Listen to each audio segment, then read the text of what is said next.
안녕하세요. 오늘은 시편 84편 함께 묵상하도록 하겠습니다. 먼저 본문을 함께 읽겠습니다. 만군의 여호와여, 주의 장막이 어찌 그리 사랑스러운지요. 내 영혼이 여호와의 공정을 사모하여 쇠약하며 내 마음과 육체가 살아계시는 하나님께 부르짖나이다. 나의 왕, 나의 하나님, 만군의 여호와여, 주의 제단에서 참새도 제 집을 얻고 제비도 새끼둘 보금자리를 얻었나이다. 주의 집에 사는 자들은 복이 있나니 그들이 항상 주를 찬송하리이다. 셀라. 주께 힘을 얻고 그 마음에 시온의 대로가 있는 자는 복이 있나이다. 그들이 눈물 골짜기를 지나갈 때에 그곳에 많은 샘이 있을 것이며 이른 비가 복을 채워 주나이다. 그들은 힘을 얻고 더 얻어 나아가 시온에서 하나님 앞에 각기 나타나리이다. 만군의 하나님 여호와여, 내 기도를 들으소서. 야곱의 하나님이여, 귀를 기울이소서. 셀라. 우리 방패이신 하나님이여, 주께서 기름 부으신 자의 얼굴을 살펴보옵소서.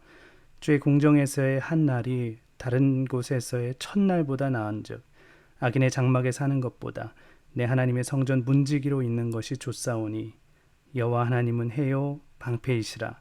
여호와께서 은혜와 영화를 주시며 정직하게 행하는 자에게 좋은 것을 아끼지 아니하실 것임이니이다. 만군의 여호와여, 주께 의지하는 자는 복이 있나이다. 아멘. 네, 오늘 이 시편 84편에는 두 가지 특이점이 있습니다. 하나는 고라 자손이 이 시를 썼다는 것이고, 또 하나는 이 시가 쓰여졌던 그 배경이 다윗 왕이 아들 압살롬의 그 쿠데타에 의해서 왕궁을 버리고 쫓겨서 피신해 있었을 때 그때 기록된 것이다 하는 것이죠.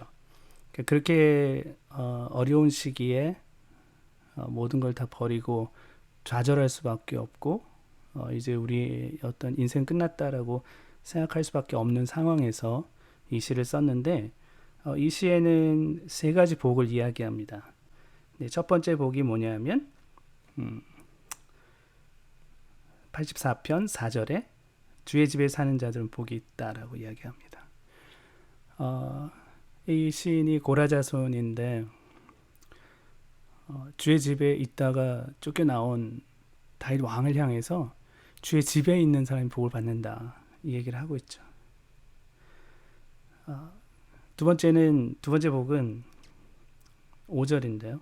주께 힘을 얻고 그 마음에 시온의 대로가 있는 자는 복이 있다 이렇게 얘기합니다. 그러니까 그 마음에 시온을 향한 하나님이 계신 그곳을 향한 마음이 대로가 있는, 그래서 그곳을 향하고 있는 사람 복이 있다라는 것이죠. 비록 몸은 떨어져 있고 지금은 그곳에 없지만 그곳을 계속해서 사모하고 있는 사람에게 복이 있다라고 이야기합니다. 세 번째 복은 제일 마지막 절 12절에 만군의 여호와여, 주께 의지하는 자는 복이 있나이다. 그래서 주님께 의지하는 자는 복이 있다라고 이야기합니다. 이 말은 지금 이 상황 속에서 인간의 힘으로는 다시 다윗이 왕이 될 확률은 없다는 거예요. 지금은 하나님을 의지할 때다. 특별히 이 시를 쓴 고라 자손들을 좀 오늘은 볼 필요가 있습니다. 이 사람들은 고라의 자손인데요. 고라는 레이즈파입니다. 제사장 직분이고, 그래서 당연히 이 사람들이 성전에서 일을 하고 또 성전 문지기로 있고 성막 문지기로 있는 것이 당연한 것이겠죠. 그런데 이 사람들을 고라 자손이라고 부른다는 건 그 조상 중에 그나마 이름을 댈 만한 사람이 고라라는 건데, 고라는 출애굽 시대에 모세에게 반역을 했다가 정말 천벌을 받아서 죽임을 당한 그런 사람이죠. 고라도 사실은 레이지파입니다. 그러니까 모세와 아론과 친척관계, 가까운 친척관계에 있었죠. 고라 입장에서 보니까 쟤네도 레이지파고 나도 레이지파고, 근데 리더십이 좀 시원찮은 것 같아요. 광야로 끌고 왔는데 그렇게 인도를 잘하는 것 같지 않더라. 그래서 내가 한번 리더십을 발휘하겠다 할 수 있겠죠. 그럴 수 있겠죠.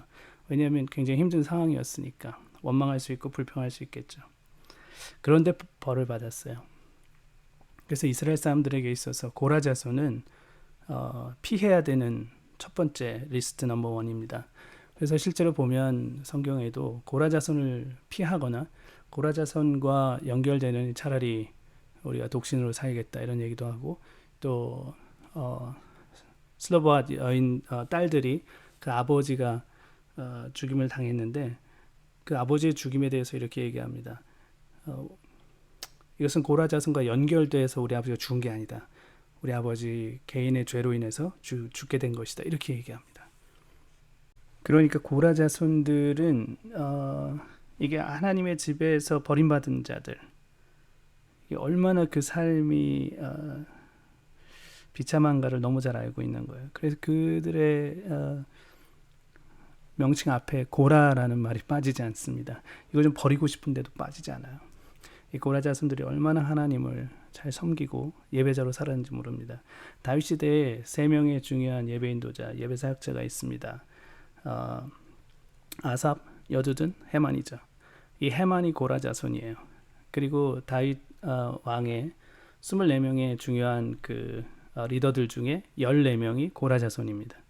그 정도로 고라 자손이 정말 하나님 앞에 충성된 삶을 살죠. 왜냐하면 자기들 이름 앞에 반역적 고라, 하나님의 앞에서 쿠데타를 일으켰던 고라라는 이름이 들어가기 때문에 그래요.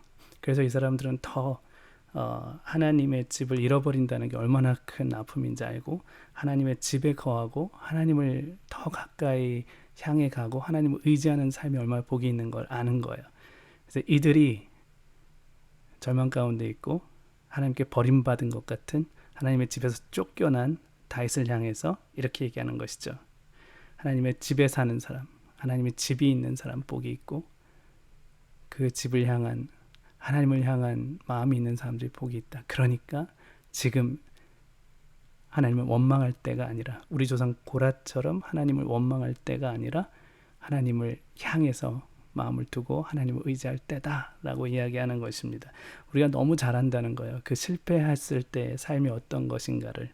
그래서 이것이 얼마나 큰 복인지를 아는 거예요. 하나님 앞에 머물러 있는 것이, 하나님을 향하는 마음이 얼마나 큰 복인지. 오늘 하루의 삶이 어떨지 모르겠습니다. 오늘 하루의 우리의 삶이 오늘 이 시의 고백 가운데 그들이 눈물 골짜기로 지나갈 때 이런 말이 있어요. 고라 자손도 눈물 골짜기를 지났고 다윗도 눈물 골짜기를 지나고 있는 중입니다. 오늘 우리 삶에도 눈물 골짜기일지 모르겠습니다. 그런데 하나님께 복을 받는, 하나님께 마음을 두고 있는 사람들에게는 그곳에 많은 샘이 있을 것이다 라고 이야기합니다.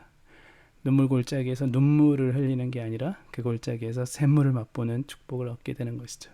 오늘 불평하고 불만스러운 일들이 우리 삶에 또 찾아오고 다가오겠지만 우리 그때 고라 자손을 생각하고 다윗을 생각하면서 지금은 하나님을 의지할 때고 내 마음이 더 하나님을 향해서 대로가 열려 있어야 될 때고 하나님의 집을 사모할 때구나. 오늘 하루 그렇게 승리하시고 눈물 골짜기가 아니라 샘물을 맛보는 그런 하루가 되시기를 주님의 이름으로 축원합니다. 기도하겠습니다. 하나님, 오늘 우리가 하나님께 예배하고 말씀을 묵상하고 그렇게 살았다고 하더라도 그래서 또 오늘 우리에게 눈물 골짜기가 찾아올 수 있지만 그때 하나님 원망하지 않고 오히려 더 우리의 마음이 하나님을 향하고 하나님을 의지하고 하나님의 집에 거하는 그런 마음으로 오늘 하루를 살아서 정말 하나님 오늘 샘물을 맛보는 하루가 되게 하여 주시옵소서. 예수 그리스도의 이름으로 기도합니다. 아멘. 감사합니다. 오늘 함께 묵상해 주신 여러분 축복합니다. 지금까지 김종현 목사였습니다.